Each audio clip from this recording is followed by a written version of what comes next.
தித்திக்கும் தேன்தமிழ் திக்கட்டும் பரவட்டும் முத்தமிழ் தாய்க்கு என் முதற்கண் வணக்கங்கள். நெற்றிக்கண் திறந்தாலும் குற்றம் குற்றமே என்று நக்கீரர் வழியில் வந்த நடுவர்களே, என்னை போன்ற மாணவ செல்வங்களே, ஆன்றோர்களே, சான்றோர்களே, உங்கள் அனைவருக்கும் இந்த யாழ்னியின் முத்தான வணக்கங்கள். செந்தமிழ் கூடி நெல்லிசை பாடி பைந்தமிழ் வளர்த்த புலவர்களை பற்றி நான் பேசப் போவதில்லை. புரட்சியாளரை பற்றி பேசப் போகிறேன். ஆம், அவர்தான் நம் நாகப்பட்டினம் எஸ்ஜி முருகையன். 1931 தஞ்சை மாவட்டத்தில் சித்தமல்லி என்ற கிராமத்தில் ஒரு எளிய விவசாயி குடும்பத்தில் பிறந்தார். பள்ளி மாணவனாக இருக்கும்போது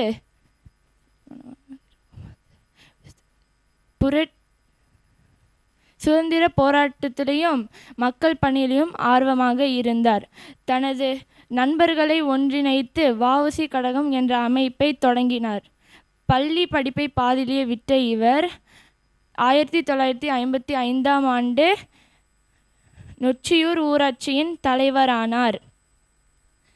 1953 இந்திய கம்யூனிஸ்ட் கட்சியில் இணைந்தார்.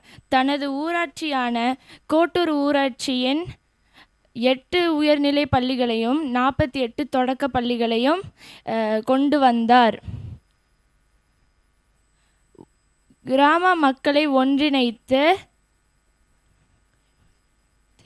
மன்னார்குடிக்கும் முத்துப்பேட்டைக்கும் பாமணி ஆற்றங்கரையை உயர்த்தி மண்சாலை அமைத்து இந்தியாவை திரும்பி பார்க்க வைத்தார்.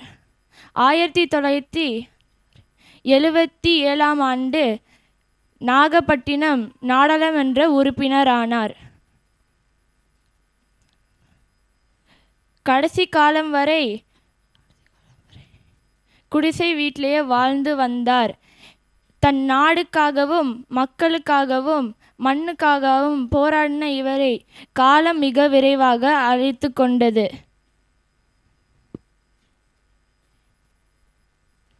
ஆம், 1979 47 வயசில் எஸ்ஜி முருகையன் மறைந்தார்.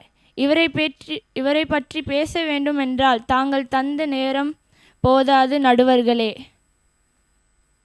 இதன் மூலம் நான் என்ன கூற வருகிறேன் என்றால், நாம் அனைவரும் தன்னல அன்றி பொதுநலம் காக்க தன் நாடுக்காகவும் மக்களுக்காகவும் பிறந்த மண்ணுக்காகவும் போராடுவோம் என்று இந்த நேரத்தில் உறுதியேற்போம். நன்றி, வணக்கம்.